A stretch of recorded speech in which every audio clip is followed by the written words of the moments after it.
রোজা আসছে আমাকে ভদ্র বানানোর জন্য, রোজা আসছে আমাকে নেককার করার জন্য, রোজা আসছে আমাকে মুত্তাকি বানানোর জন্য, রোজা আসছে আমাকে নামাজি বানানোর জন্য, রোজা আসছে আমার মুখটাকে সংযত করার জন্য, কন্ট্রোল করার জন্য, আমার চোখটাকে কন্ট্রোল করার জন্য।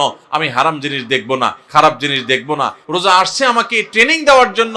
এই শিক্ষা যদি রমজানের রোজা থেকে আপনি নিতে পারেন, আর রমজান মাস শেষে আপনি যদি চোখে আঙ্গুল দিয়ে দেখাতে পারেন, নিজের বিবেকের কাছে উত্তর দিতে পারেন যে রোজার মাস রোজা রেখে, রমজান মাস আমি সিয়াম সাধনা করে, তাকওয়া চর্চা করে আমি অমুক বদভ্যাস ছাড়ছি, অমুক খারাপ কাজ ছাড়ছি, অমুক ভালো কাজটা ধরছি, আগে নামাজ নিয়মিত পড়তাম না, এখন 5 ওয়াক্ত নামাজ শুরু করছি। যদি রমজানের পরেও এগুলো আপনি ধরে রাখতে পারেন, তাহলে আপনি আল্লাহর শুকর আদায় করবেন যে আপনার রোজা আল্লাহর কাছে কবুল হয়েছে। রমজান হলো ইমানদারের আমল এবং ইবাদতের বসন্তকাল। বছরের 11 মাস আমাদের যে ইবাদত বন্দেগীতে ত্রুটি থাকে, বিচ্যুতি থাকে, যে পরিমাণ ঘাটতি থাকে, সে সকল ত্রুটি, বিচ্যুতি এবং ঘাটতিগুলো পূরণ করার এক সুবর্ণ সুযোগের নাম হলো রমজান মাস। একজন ব্যবসায়ী যেরকম তার ব্যবসার সারা বছরের ঘাটতি পোষায় নিতে পারেন সিজনের ব্যবসা দিয়া, ইমানদার তার 11 মাসের ইবাদত বন্দেগী, আখিরাতের পথে যাত্রার যে পাথেয় সংগ্রহ করা, সেই সংগ্রহ করার বিষয়ে যে তার ঘাটতি থাকে, ত্রুটি থাকে, বিচ্যুতি থাকে, সেটা তার পোষানোর সুযোগ আসে রমজান মাসে। আমরা বেশিরভাগ মানুষ সারা জীবন রমজান মাসে রোজা রাখি। অনেকে আছেন বয়স এখন 40, 50, 60 বছর পর্যন্ত হয়ে গেছে, প্রতি বছরই মাশাআল্লাহ রোজা রাখেন। রোজা কেন রাখেন সেই উদ্দেশ্যই জানেন না। তাহলে কিভাবে আপনার রোজার উদ্দেশ্য আপনি সফল কাম হতে পারবেন? আপনি কেন রোজা রাখেন সেটাই যদি না জানেন, তো এই রোজা আপনার কি কাজে আসবে? আল্লাহ সুবহানাহু ওয়া তাআলা কোরআনে কারীমে বলেছেন, কুতিবা আলাইকুমুস সিয়াম, তোমাদের উপরে রমজানের রোজা ফরজ করা হয়েছে। কামা কুতিবা আলাল্লাযীনা মিন ক্বাবলিকুম, যেমন তোমাদের পূর্বে যত জাতি এসেছে পৃথিবীতে সবার উপরে রমজানের রোজা ফরজ করা হয়েছিল। তো একইভাবে তোমাদের উপরে রোজা ফরজ করা হয়েছে। সবার উপরে রোজা ছিল আর তোমাদের উপরেও রোজা ফরজ করা হয়েছে। তো রোজা কেন ফরজ করা হয়েছে? লাআল্লাকুম তাত্তাকুন, আশা করা যায় এই সম্ভাবনা তৈরি হবে যে রোজা রাখলে তোমরা তাকওয়া অর্জন করতে পারবা, মুত্তাকি হতে পারবা। তাকওয়া অর্জন করা আর মুত্তাকি হওয়ার মানে হলো আল্লাহর ভয় থেকে, আল্লাহর প্রতি শ্রদ্ধা থেকে, আল্লাহর সকল আদেশ নিষেধগুলো মেনে চলা, এর নাম হলো তাকওয়া। তাকওয়া হলো কি? আল্লাহর ভয়ে, যে আল্লাহর সামনে দাঁড়াতে হবে, আল্লাহর সমস্ত আদেশ নিষেধ আমাকে মেনে চলতে হবে, সেই চেতনা থেকে আল্লাহর সমস্ত আদেশ, সকল নিষেধগুলো থেকে বেঁচে থাকা, সকল আদেশগুলো মেনে চলা আর সকল নিষেধ থেকে বেঁচে থাকা, এর নাম কি? তাকওয়া। রমজানে আমরা রোজা রাখি মূলত এই তাকওয়া অর্জন করার জন্য। তাকওয়া শিখায় আমাদেরকে রোজা। এখন প্রশ্ন উঠতে পারে যে রমজানের রোজা কিভাবে আমাদেরকে তাকওয়া শিখায়? রোজার একটা নিকটবর্তী উদ্দেশ্য আছে, আরেকটা আছে দূরবর্তী উদ্দেশ্য। আমরা অনেক কাজ করি যে কাজগুলোর একটা প্রাথমিক উদ্দেশ্য থাকে, আরেকটা থাকে চূড়ান্ত উদ্দেশ্য। যেমন আপনি এখান থেকে রিকশায় উঠেছেন, রিকশায় উঠে আপনি মেইন রোডে যাবেন, বাড্ডা যাবেন, আফতাবনগর গেইটে যাবেন, রিকশা উঠেছেন। আপনি আসলে বের হয়েছেন, আপনার মতিঝিলে কোনো কাজ আছে।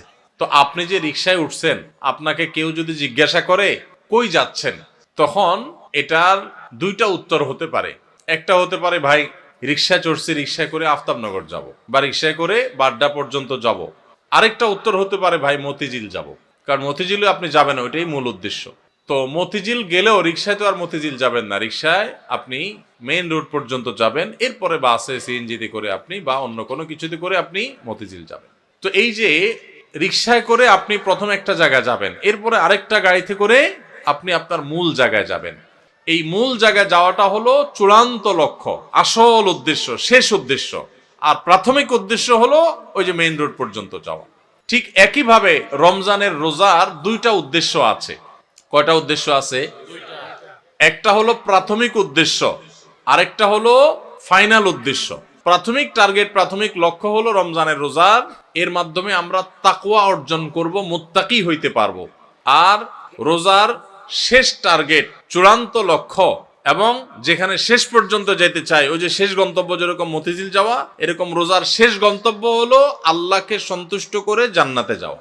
এইটা হলো রোজার শেষ উদ্দেশ্য, ফাইনাল উদ্দেশ্য। এখন প্রাথমিক উদ্দেশ্যটা যদি আপনি অর্জন করতে না পারেন, তাহলে ফাইনাল উদ্দেশ্যে কখনো আপনি যেতে পারবেন? আপনার মতিঝিলে যেতে হলে আপনাকে মেইন রোড পর্যন্ত আগে মেইন রোড পর্যন্ত যদি আপনি যেতে না পারেন তাহলে মতিঝিলে যেতে পারবেন।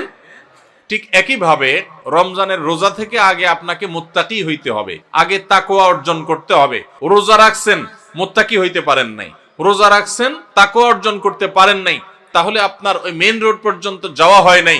অতএব মতিঝিল পর্যন্ত যাওয়া অর্থাৎ জান্নাত পর্যন্ত যাওয়া, আল্লাহর সন্তুষ্টি লাভ, সেটাও অর্জন হবে না। আমি কি বুঝাইতে পারছি ভাইরা আমার?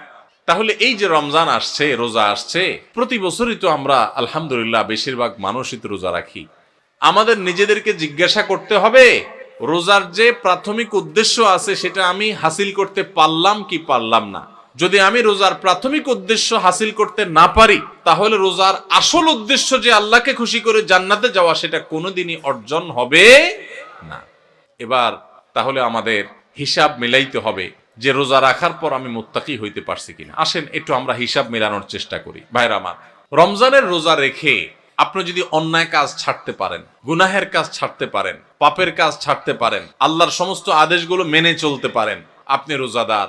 রমজানের সম্মান, রমজানের মর্যাদা রক্ষা যদি আপনি করার চেষ্টা করেন, তাহলে বুঝতে হবে আপনার ভিতরে ওই যে তাকওয়া, আল্লাহর ভয়ে, আল্লাহর নির্দেশ মানা, আল্লাহর নিষেধ থেকে বেঁচে থাকা, এই চেতনা আপনার মধ্যে একটু একটু করে জাগতেছে।